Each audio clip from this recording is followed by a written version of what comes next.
Bonjour, bonjour. Aujourd'hui, on va reprendre la question.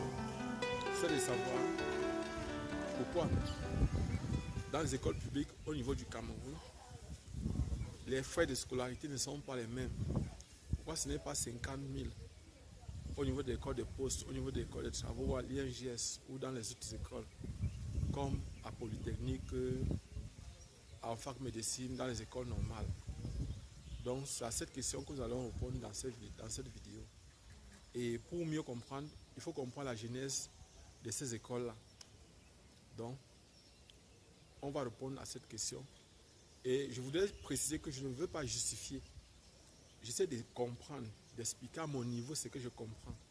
Je ne parle pas dans le cadre peut-être institutionnel, non. Je ne suis pas l'avocat ou bien le défenseur. J'essaie de comprendre et de pouvoir expliquer simplement parce que mes étudiants m'ont posé cette question, parce que mes abonnés m'ont posé cette question-là.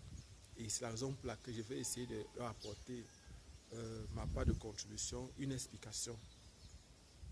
Déjà, ce qu'il faut comprendre, c'est qu'on va regrouper les écoles des écoles publiques au niveau du Cameroun en deux grands groupes. Il y a les écoles qui sont directement dépendantes du MINSUP, c'est-à-dire du ministère de l'enseignement supérieur, et des écoles qui dépendent plutôt des autres ministères. On va prendre un exemple. Au niveau du Cameroun, les écoles normales d'enseignement général, les écoles normales de l'enseignement technique dépendent directement du MINSUP. Les écoles, la FASA, les facultés de médecine dépendent directement de l'enseignement supérieur. Or, au niveau du Cameroun toujours, il y a les écoles comme l'école des travaux publics qui dépendent directement du ministère des travaux publics. Il y a par exemple l'école des postes qui dépend du ministère des postes et télécommunications. Il y a l'INGS et les SENAGES qui dépendent directement du ministère des sports. Il y a par exemple les infirmiers diplômés d'État qui dépendent par exemple du ministère de la Santé. Or, de l'autre côté, la fac médecine dépend du ministère de l'enseignement supérieur. Donc, en fait, très souvent, si je ne me trompe pas, le ministère de l'enseignement supérieur est chargé d'organiser le concours, de recruter et de former. Mais ce qu'il faut savoir, c'est que je ne sais pas comment ça se passe au niveau des enseignements dans ces écoles qui dépendent directement des autres ministères en dehors du ministère de l'enseignement supérieur. Mais en fait, en ce qui concerne les écoles qui sont directement liées au ministère de l'enseignement supérieur au niveau du Cameroun, la pension s'élève à 50 000 francs.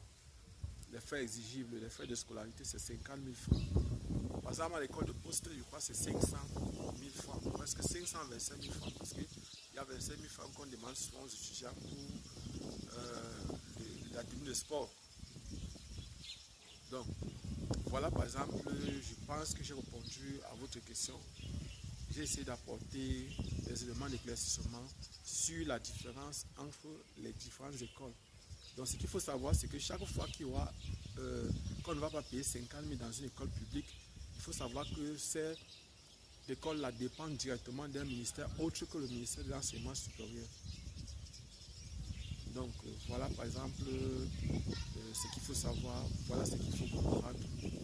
Voilà par exemple, j'ai essayé, je pense, de donner des éclaircies sur... et je voudrais aussi préciser que pour ceux qui se préparent au concours, sachez qu'il y a des concours de bourse. Les concours de bourse sont des concours que quand vous réussissez, sont des écoles dans lesquelles, lorsque vous entrez, une partie ou la totalité de vos frais exigibles, c'est-à-dire vos frais de scolarité, sont soit payés par l'État, soit par les organismes internationaux. Un exemple, l'ICA, les scientifiques. L'ICA, c'est par exemple une école de bourse, les hameaux, les salles, la SECNA, il y en a beaucoup. Et vous devez vous informer par rapport à ça. Et je précise pour ceux qui vont avoir bientôt, ou bien qui viennent d'avoir leur baccalauréat, vous devez chercher à avoir le maximum possible d'informations sur les filières que vous voulez faire en fac pour pouvoir choisir votre filière. Ne choisissez pas une filière simplement pour choisir. Ne choisissez pas une filière simplement parce que peut-être que vous pensez que ça va vous donner, que vous aurez par exemple, parce que vos amis ont choisi. Ne choisissez pas une filière parce que peut-être que vous, vous pensez que peut-être que ça sera facile. Il n'y a aucune filière qui est facile, aucune filière n'est difficile. Toutes les filières se valent. Et dans toutes les filières, si vous travaillez, vous allez comprendre. Si vous travaillez, vous allez valider. Donc, le conseil que moi je peux vous donner, c'est de voir vos aînés, de venir en fac vous renseigner, de voir toute personne qui peut vous aider. Je précise qu'il y a des organismes au niveau national. Par exemple, au niveau du lycée de Ngouakele, entre le lycée de Ngouakele, il y a un centre là-bas qui est uniquement là pour l'orientation. Donc, que ce soit pour les métiers, que ce soit par exemple pour les filières, il y a des conseils d'orientation qui sont là, qui sont payés par l'État et qui sont, c'est leur travail de vous orienter. Et au niveau même de l'université, il y a par exemple des conseils d'orientation qui sont là. Mais nous aussi, on peut vous apporter à notre niveau notre part d'aide. L'autre jour, une étudiante m'a posé la question, quelles sont les filières qu'il y a en fac lettres et quelles sont les filières qu'il y a en fac sciences pour certains, d'autres.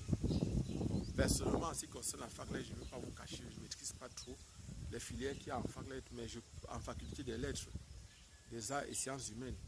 Mais ce qui est sûr et certain, c'est que je vais faire des recherches là-dessus. Je pourrais vous communiquer. Et j'ai précisé aussi que nous allons vous communiquer aussi concernant les différents concours. Les différents concours que, par exemple, ceux qui ont le bac A peuvent faire. Mais entre autres, sachez déjà que vous pouvez faire les infirmiers diplômés d'État. Aujourd'hui, c'est possible. Vous pouvez entrer à Polytechnique. Aujourd'hui, c'est possible. Vous pouvez, par exemple, entrer à la FASA. Aujourd'hui, c'est possible. Vous pouvez entrer à l'ESTIC, où on forme les journalistes. Vous pouvez être documentaliste, vous pouvez être journaliste, vous pouvez être... Il y a plein de filières. Vous pouvez faire ça. Pour ceux qui font dans l'insecte, sachez que les opportunités sont là. Vous pouvez entrer. Mais personnellement, moi, j'encourage aussi les gens à entreprendre. En fait, au lieu d'être employé, je préfère vous conseiller d'être patron, si possible. En fait, pour être patron, il faut être courageux, il faut être audacieux. Il faut avoir la haine pour réussir. Il faut avoir une volonté qui est supérieure à la moyenne pour pouvoir réussir. Et il faut avoir une détermination qui est supérieure à la moyenne pour pouvoir entreprendre. Ce n'est pas facile. L'entrepreneuriat est un monde compliqué. Donc, si je pouvais vous donner un conseil, c'est que concernant votre orientation scolaire, vous pouvez vous rapprocher des aînés, vous pouvez vous rapprocher des conseillers d'orientation, vous pouvez vous rapprocher de nous. On pourra aussi vous aider à notre niveau. Et je voulais aussi préciser que pour ceux qui viennent d'avoir licence, beaucoup m'ont demandé, mais qu'est-ce qu'on peut faire? Quelles sont les options qu'on peut choisir? Pour vous qui avez, par exemple, choisi biochimie et qui allez faire, par exemple, nutrition, sachez qu'il y a des défis, des très grands défis. Très grands défis qu'on a à relever. Par exemple, au niveau de l'alimentation des poissons, au niveau de l'alimentation des animaux et au niveau de l'alimentation humaine. Bon, sachez qu'aujourd'hui, par exemple, il y a des travaux sur lesquels nous sommes en train de... On est en train de travailler sur certaines choses.